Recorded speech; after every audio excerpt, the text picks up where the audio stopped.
საერთაშორისო ორგანიზაციამ რეპორტიორების საზღვრების გარეშე 2008 წლის პრესის თავისუფლების მსოფლიო რეიტინგი გამოაქვეყნა, რომელშიც საქართველომ 54 პუნქტით უკან დაიხია. ბოლო 5 წელია სხვა საერთაშორისო ორგანიზაციებიც ადასტურებენ უკან დახევას საქართველოში სიტყვის თავისუფლების საკითხში.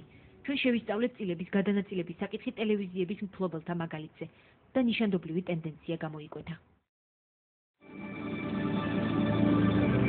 ტელეკომპანია ევროპა ქვემო ქართლის ტელევიზიის ორად გაყოფის შედეგად წარმოიქმნა. 2004 წლის 12 აგვისტოს მას წილად 478 ლიცენზია ერგო და მაუწყებლობაც დაიწყო. მისი მთავარი მეწილე მოსკოველი ბიზნესმენი თეიმურას შენგელია გახდა.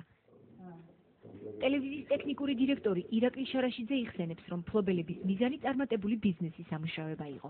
ტელევიზიის შესანახავად 6-7 მილიონი დოლარი საკმარისი იქნებოდა, ეს არ იქნებოდა პირველი არხის ხელა გიგანტური შენობების მფლობელი, უფრო ნაკლები 500 კაცამდე იქნებოდა. შემდეგ უკვე 2-3 მილიონი ყოველ წელიწადში შეიძლება დატოვოს ტელევიზიამ. ეს ჩვეულებრივი ბიზნესი არის. ესე რომ ძირითადი მიზანი იყო სწორედ ბიზნესი, სატელევიზიო ბიზნესი. თეიმურას შენგელიას ბიზნესის წარმატებისთვის ერთი წინაპირობა უკვე ჰქონდა. გარდა მაგისა, თეიმურ შენგელია იმის გარდა რომ ბიზნესმენი არის მოსკოვში, არის მირავოე კინოს ასოციაცია ეგეთი მოსკოვში ვიცე-პრეზიდენტი, რომელიც აკონტროლებს SNG-ს ქვეყნებში შემოსული ტელეფილმების, სატელევიზიო ფილმების თითქმის 100%-ს და ის ანაწილებს, ის აკონტროლებს ამ საქმიანობას. გამდინარე აქედან ამ ტელევიზიას ფილმების მხრივ საქართველოში კონკურენტი არ ეყოლებოდა, იმიტომ რომ პირველ რიგში კარგი ფილმები წამოვიდოდა ჩვენთან. ფილმების გარდა ტელეკომპანია ხელშეკრულებით ევრონიუსის ინფორმაციებს უშვებდა ეთერით და უახლოეს მომავალში საკუთარი საინფორმაციო გადაცემის გაკეთებასაც გეგმავდა. 2004 წლის 12 აგვისტოს ჩვენ მივიტანეთ ქიტოშვილის უწყებაში შეტყობინება, რომ იმ დღიდან ეს 38 დეციმეტრული არხის მესაკუთრე გახდა ტელეკომპანია ევროპა. 13 აგვისტოდან ქიტოშვილის უწყებამ აღზრდა ჩვენ წინააღმდეგ საქმე ლიცენზიის შეჩერების თაობაზე. მეორე დღესვე 2004 წლის 10 სექტემბერს საქართველოს კომუნიკაციების ეროვნულმა კომისიამ ტელეკომპანია ევროპას ლიცენზია 2 საფუძვლით გაუუქმა. ერთი საფუძველი იყო ის, რომ ქვემო ქართლის ტელეკომპანიას ბოლო 3 თვის მანძილზე მაუწყებლობა შეწყვეტილი აქვს. მეორე საფუძველს კომისია ასე აღწერს. გამოვლინდა, რომ შპს ევროპას თბილისში შეწყვეტილი აქვს ლიცენზიით განსაზღვრული საქმიანობა და არ მაუწყებლობს. საუბარია 2004 წლის 18-19 აგვისტოზე. აქ საუბარი იყო სულ რაღაც დღე ნახევარზე, ერთ დღეზე ტელეკომპანია ევროპას მიერ მაუწყებლობის შეწყვეტაზე, უпростоრეთ ანძების დაზიანების გამო ტელეკომპანია ვერ გავიდა ეთერში. ანუ ეს არ იყო საკუთარი მიზეზით საქმიანობის შეჩერება ან მაუწყებლობის შეწყვეტა. ამას ადასტურებს შპს საქართველოს ტელერადიო ცენტრის წერილი, რომელიც კომუნიკაციების ეროვნულ კომისიას ატყობინებს, რომ 17 აგვისტოს წყობრიდან გამოვიდა სარელეო ხაზის მიმღები მოწყობილობა, რამაც ასევე გამოიწვია აღნიშნული გადამცემის შემავალი ბლოკის დაზიანება. 19 აგვისტოს დაზიანების აღმოფხვის შემდეგ მაუწყებლობა ეთერში აღდგა. ტელეკომპანია ევროპამ სასამართლოს მიმართა კომისიის გადაწყვეტილების გაუქმების მოთხოვნით.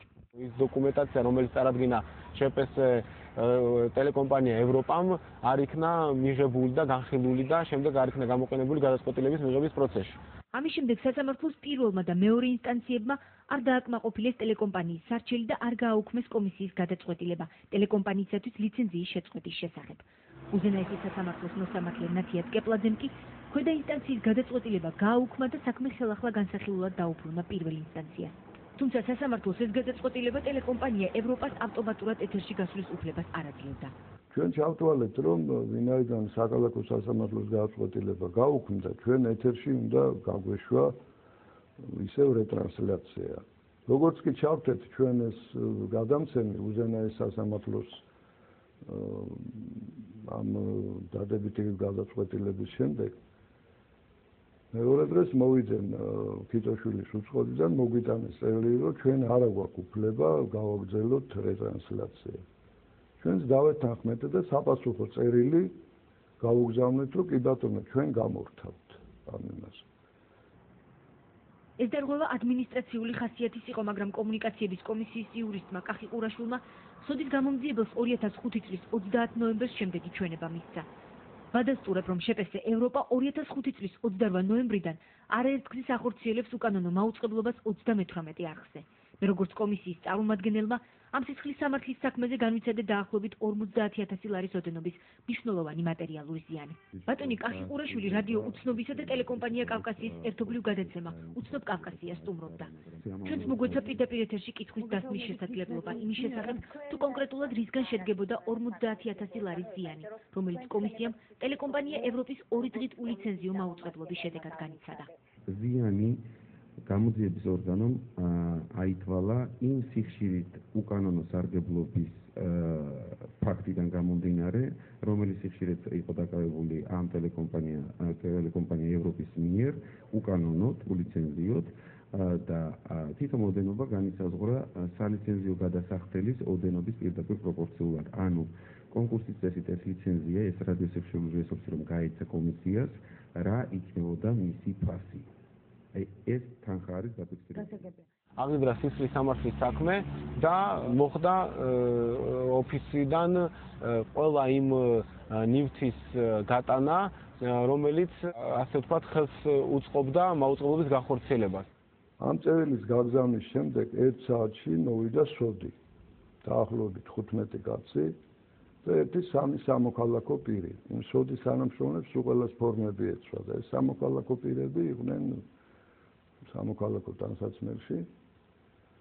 სოდი შემოვარდა და დააპატიმრეს ჩვენი დირექტორის მოვალეობის შემსრულებელი ლუიდ ჯიქურიძე და ამ თანამშრომლებმა დაიწყეს ოთახებში სირბილი, დაბლა იდგა 2 დიდი მანქანა და აპარატურის ამოღება მთლიანად დაწყებული სახურავიდან გადამცემები, რეტრანსლატორები, ყველაფერი რაც იყო მოხსნა, მაღლა ცოტა პატარა კარებია, დიდი ანტენები ვერ გაეტია და 1-2 ანტენა დატოვეს.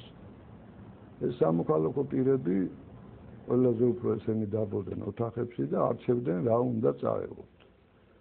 დაწყებული ტელევიზორებიდან, მაგნიტოფონებიდან, მოდულატორები, გადამცემები, ყველაფერი ურეკავდნენ, არც ერიდებოდათ ვიღაცა ალეკოს.